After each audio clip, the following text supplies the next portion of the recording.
Welcome to Bay Hill News Network News. News sponsored by. You can now order your roti skins from Des Tasty Treats and Roti Skins at telephone 1784-528-2979 or pick up Des Tasty Treats and Roti Skins at Randy's Supermarket. More products are coming soon from Des Tasty Treats and Roti Skins. In the news.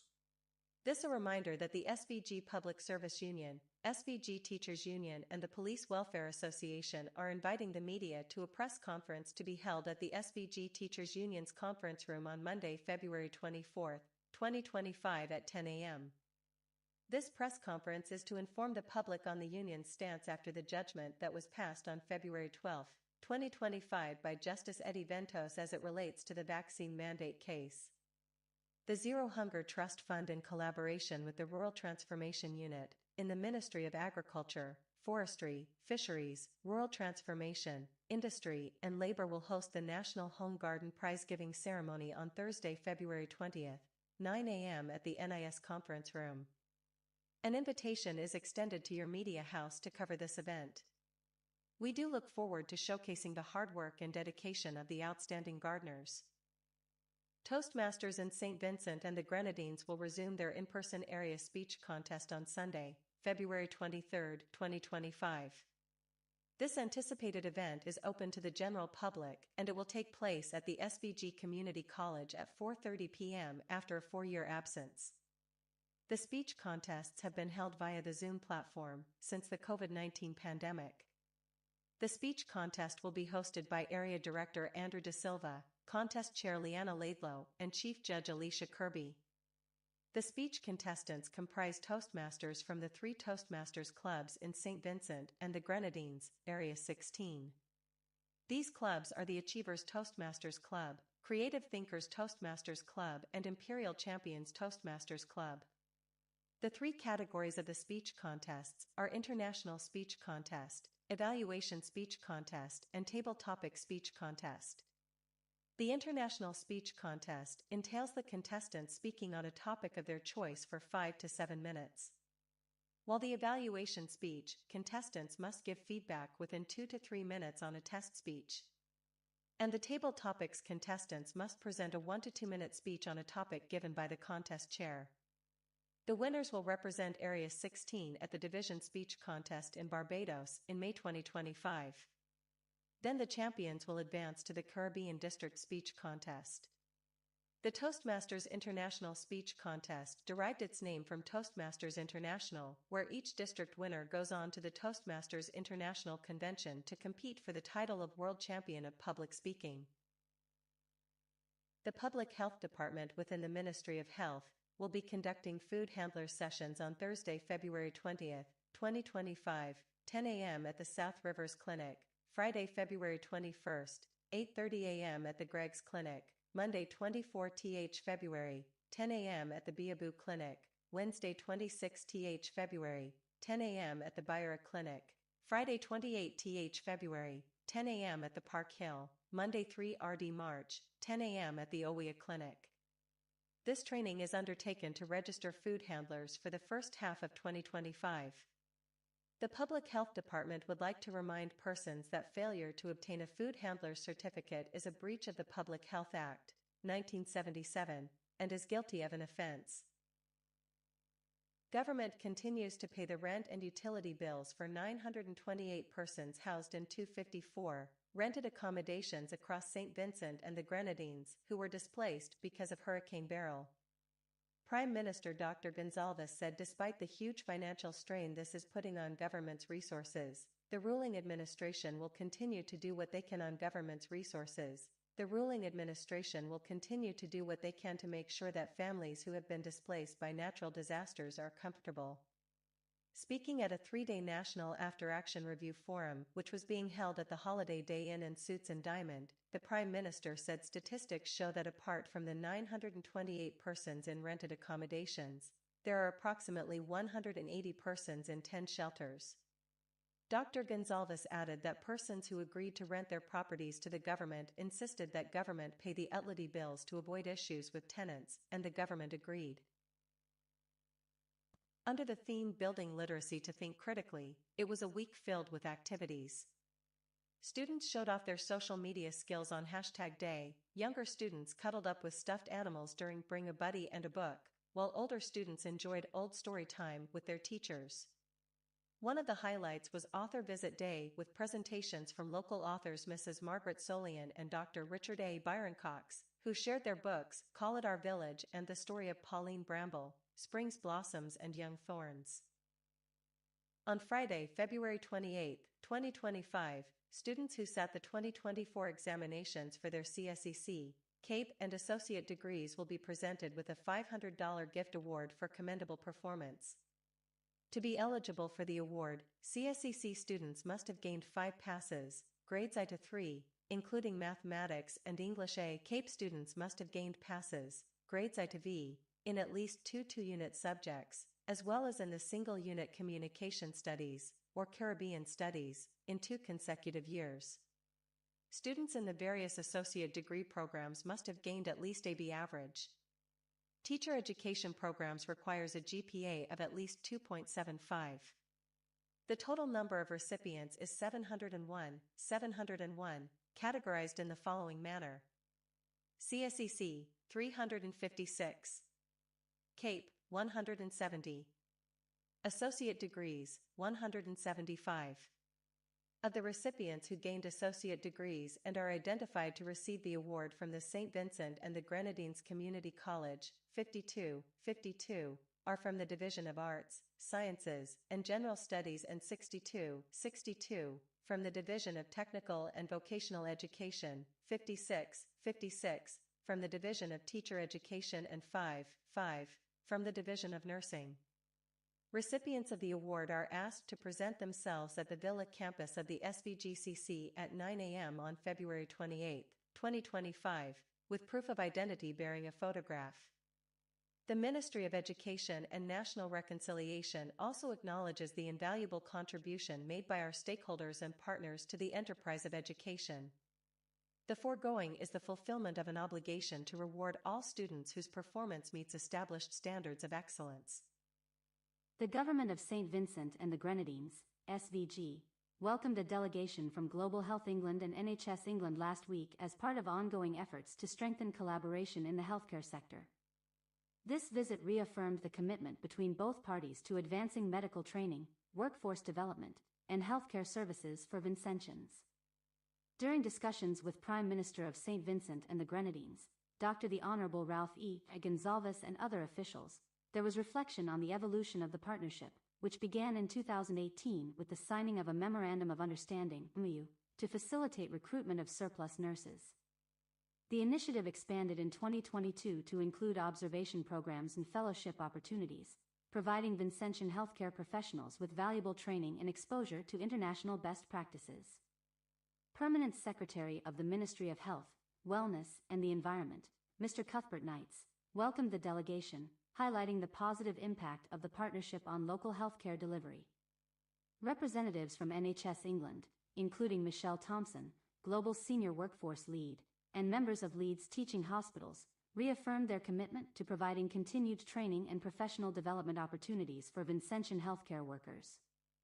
This collaboration between SVG and the UK continues to enhance the nation's healthcare workforce, equipping local professionals with the skills and knowledge needed to provide high-quality medical care.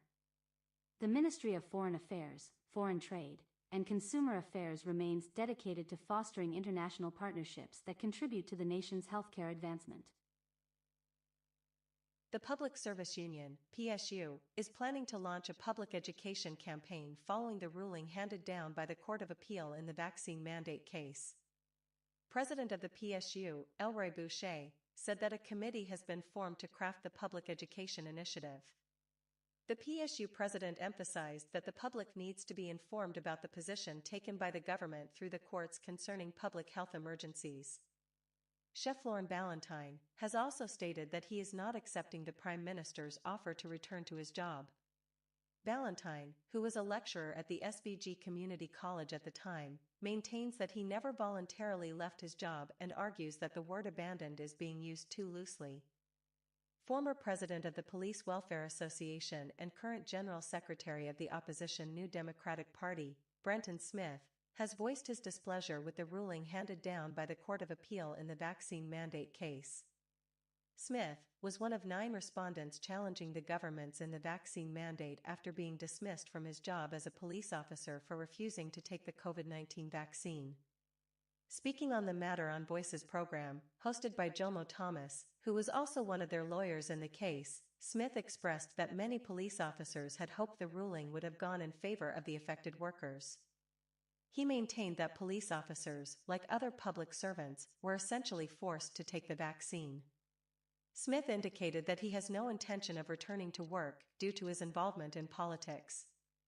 He said he continues to hold this position, even after the Court of Appeal ruling and the call made by Prime Minister Dr. Ralph Gonsalves for affected workers to return to their jobs.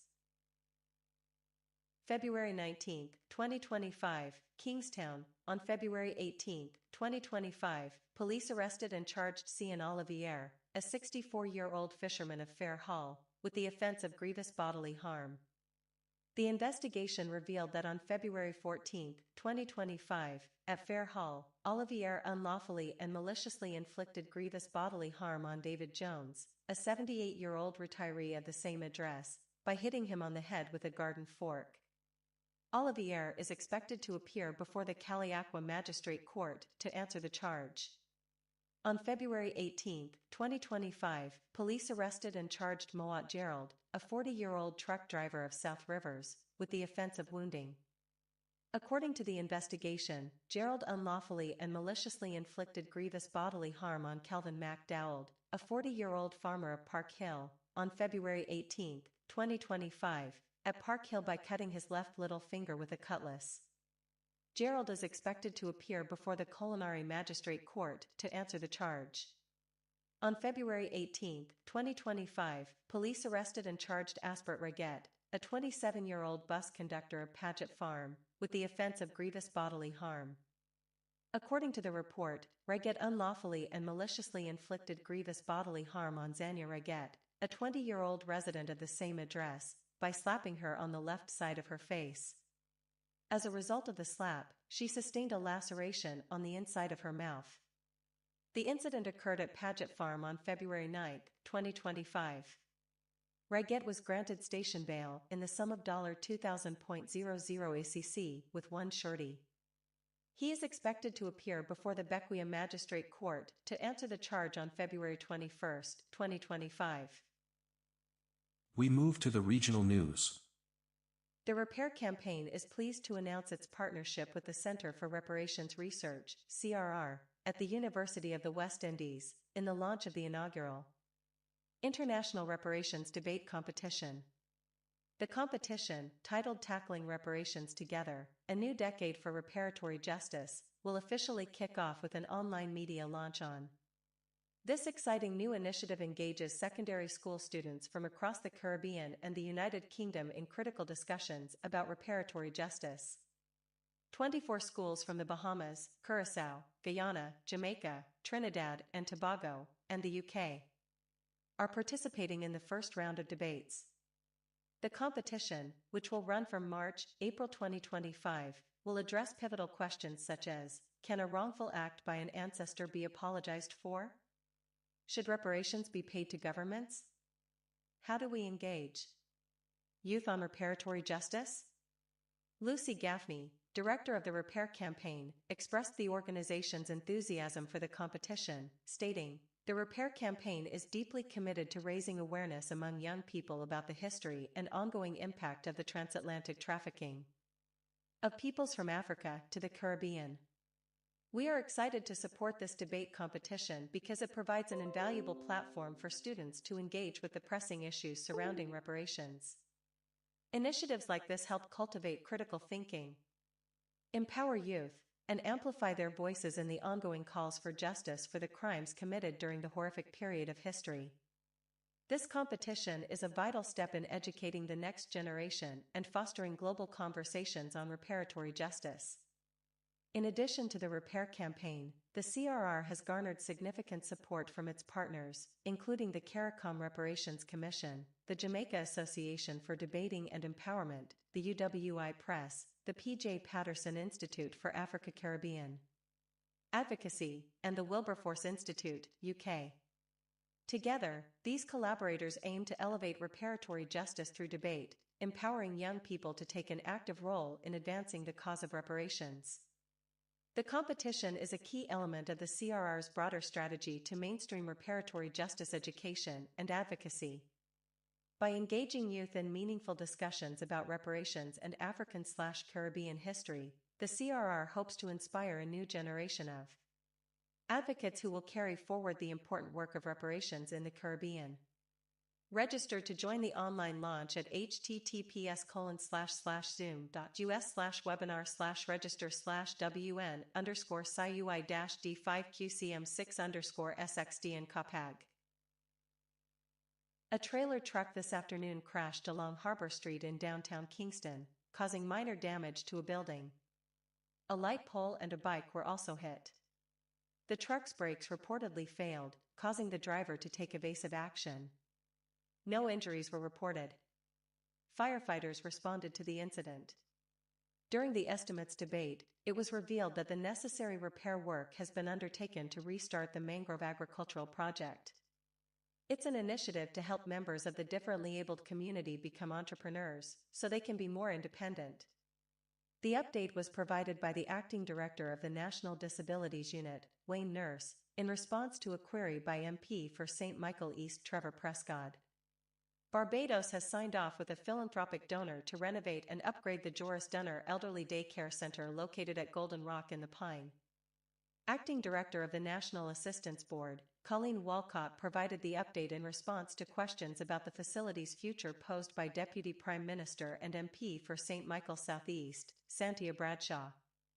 The center was closed due to the COVID-19 pandemic and used over the past years as a transitional facility for the displaced. International news is next. President Trump bashed Ukrainian President Volodymyr Zelensky as a dictator in a blazing rant Wednesday, one day after an American delegation met with Russian officials in Saudi Arabia. Ukraine didn't have a seat at the table at the Riyadh discussions, leaving Zelensky fuming that his country wasn't represented in the first formal talks between Washington and Moscow since the Kremlin launched its invasion of Ukraine in February 2022. A dictator without elections, Zelensky better move fast or he is not going to have a country left. In the meantime, we are successfully negotiating an end to the war with Russia, something I'll admit only Trump, and the Trump administration, can do, Trump, 78, wrote in a lengthy Truth Social post, referencing Ukraine suspending elections in 2024 due to the ongoing war. The Trump administration has ordered the State Department to terminate all non-essential news subscriptions to outlets such as the New York Times, AP, Reuters, and Bloomberg News. The move, which was first reported by the Washington Post, comes amid a broader effort to slash government expenditures. A memo issued February 11 instructed U.S. embassies and consulates across Europe to cancel subscriptions deemed non-essential, citing budgetary concerns, according to the Washington Post. The U.S. Department of State has designated several Mexican drug cartels and several transnational criminal gangs as global terrorist organizations, according to a notice in the Federal Register on February 19.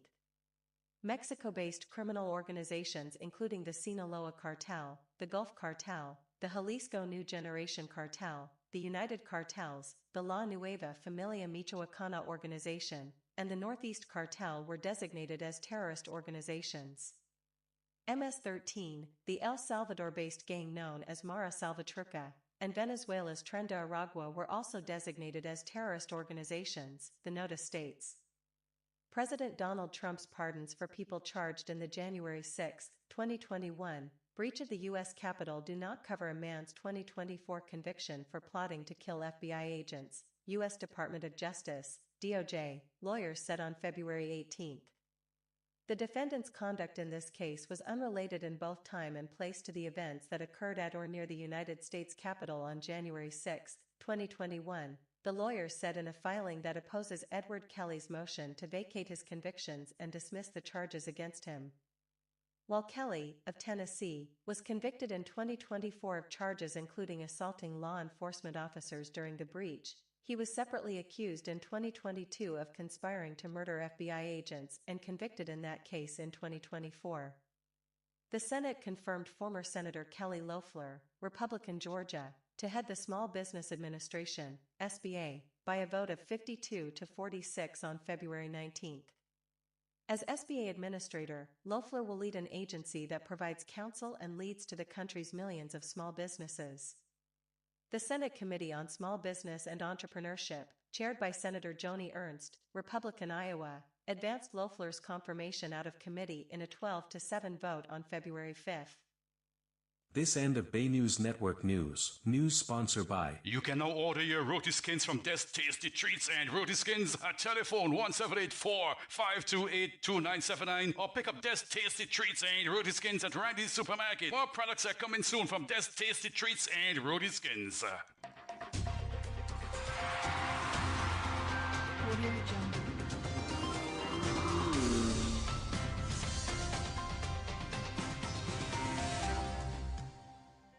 Sports is next.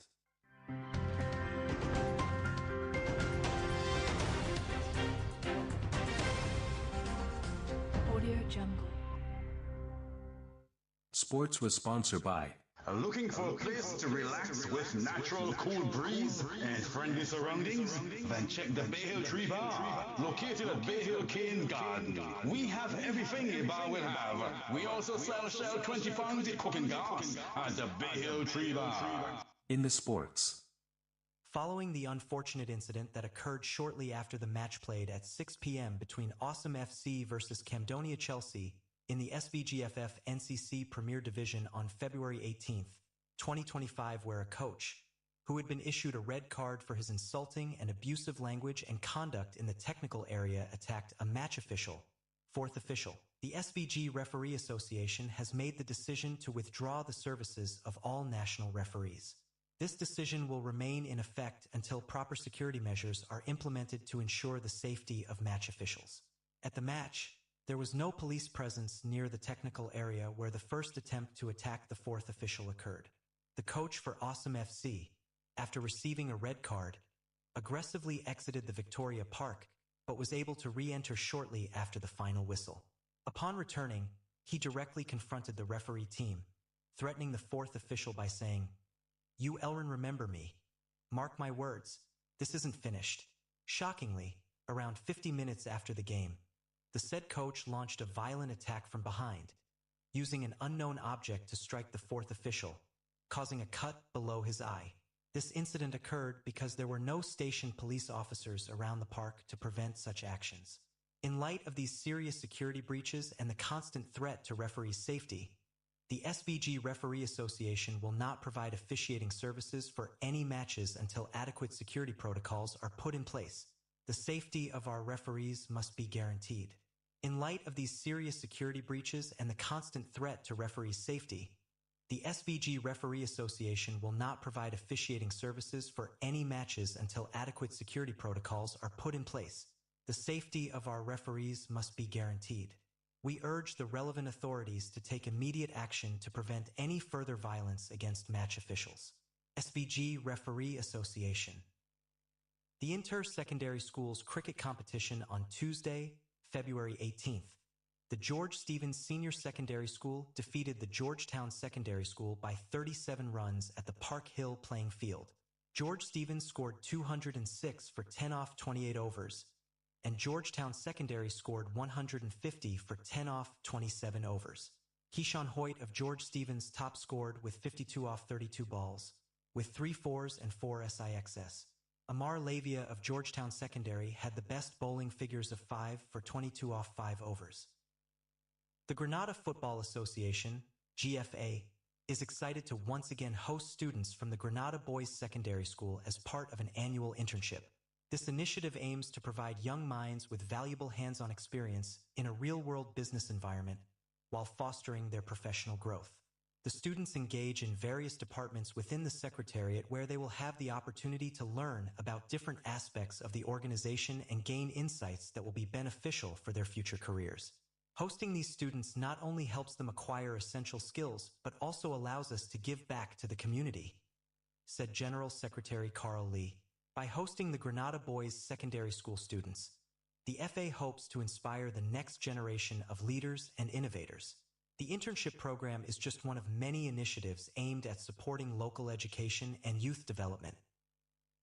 After a year off, recovering from an injury, long jumper Yuri Ryan jumped into the indoor record books at the Tyson Invitational last weekend. The University of Arkansas freshman finished fourth in the long jump, with distance of 7.88 m, eclipsing Clayton Latham's 7.85 m. Bays commenced the second stage of the SLFA Incorporated Senior Men Club competition with a well-deserved hard-fought 3-2 victory over Northern United at the Corinth playing field on Tuesday, February 18th. They enjoyed a 2-1 cushion at halftime with a brace from Rashad Eugene, a penalty in the fourth, and the other in the 22nd minute. Thierry Morrill scored for Northern United in the 12th minute. On the resumption, Northern United drew level with a goal from Cassius Joseph in the 75th minute. However, Eugene would have the final say as he completed his hat trick in the 77th minute to give his team all 3 points. In the other game played, Monchi defeated Platinum 2-1. Monchi ended the half ahead 2-1, with goals from Troy Greenidge and Jaleel Evans in the 20th and 29th minute respectively. Sean Joseph had earlier scored for Platinum in the 17th minute. The second half ended goalless, giving Monchi the win and the 3 points at stake. Down at the Soufriere Mini Stadium, Black Panthers defeated Victory Eagles 2-1, with goals from David Henry and Arthurton Griffith in the 16th and 25th minute respectively. Con Joseph scored for Victory Eagles in the 48th minute. Meanwhile, Faith United and Young Stars played to a goalless draw. In the second semifinal, SCSS emerged victorious over Patricia D. James Secondary, PDJSS, with a score of 51-33. The quarter scores were 19-6, 29-13, 41-24, and 51-33.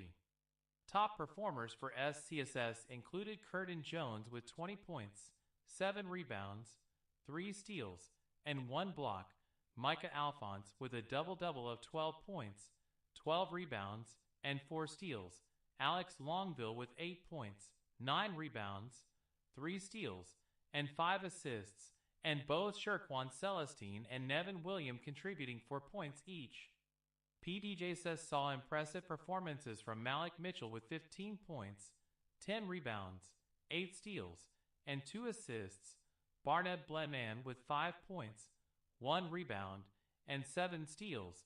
Keg Anthony Prosper with 4 points, 10 rebounds, and 5 steals, and Daniel Martin with 4 points, 6 rebounds, 1 steal, and 1 block. This sets up an exciting final showdown between SALCC and SCSS. Can't wait to see who takes home the championship title. The highly anticipated Carifta trials are set for the weekend of March 1st and 2nd at the Sir Vincent Beachay National Stadium. Who else will book their place to Trinidad and Tobago? Meet time on Saturday is 10 a.m., while on Sunday it's 12 p.m. The Soufriere Mini Stadium, SMS, was alive with anticipation when the Choiseul Secondary School held its annual sports meet recently. Gene House led the charge with unmatched determination, vying to reclaim their title. Michelle House, King House, and Darcheville House fought fiercely, but Gene House emerged victorious with 885 points. Second place, King with 810 points. Third place, Michelle with 797, and fourth place, Darcheville on 510 points. Outstanding performances included Sparkles DIV for Sparkles, Cristiano Nestor, gold in shot put and long jump, silver in 150 meter, bronze in 80 meter. Karen Joseph, gold in 300 meter, silver in 150 meter, and shot put. Sparkles DIV 3 Sparkles. Curlin Daniel, 2 gold in shot put and discus. Sarah Bertan, gold in 200 meter and long jump. Sparkles DIV 2 Sparkles. Rishon Prosper, gold in 800 meter and 1500 m. Richie Albert, gold in shot put and discus, bronze in javelin. Sports medal St. Lucia Athletic Association Juvenile Athlete of the Year J.D. Emanuel won gold in 100 and 200 meters. Sports medal Rhea Francis, gold in 800 meter in javelin, bronze in the long jump.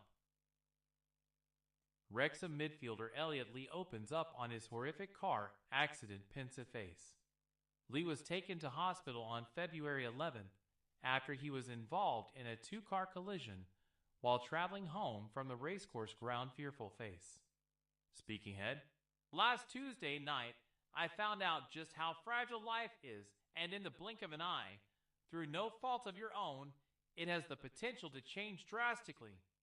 Thankfully, I had someone looking over me, but I'm well aware of how different the outcome could have been. It has been overwhelming to see how much people care and the love and support I have around me with my family and friends. It has been a tough week, but I'm feeling very lucky and very grateful. This end of our sports news. Sports was sponsored by. Looking for a place to relax with natural cool breeze and friendly surroundings? Then check the Bay Hill Tree Bar, located at Bay Hill Cane Garden. We have everything a bar will have. We also sell Shell 20 pounds of cooking gas at the Bay Hill Tree Bar. Audio Jungle.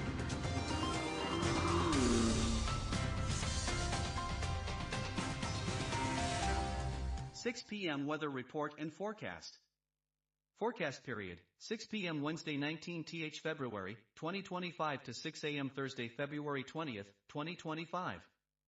Synopsis, Atlantic high pressure system is the dominant feature. Forecast, partly cloudy to cloudy, slightly hazy and breezy with isolated showers. Weather.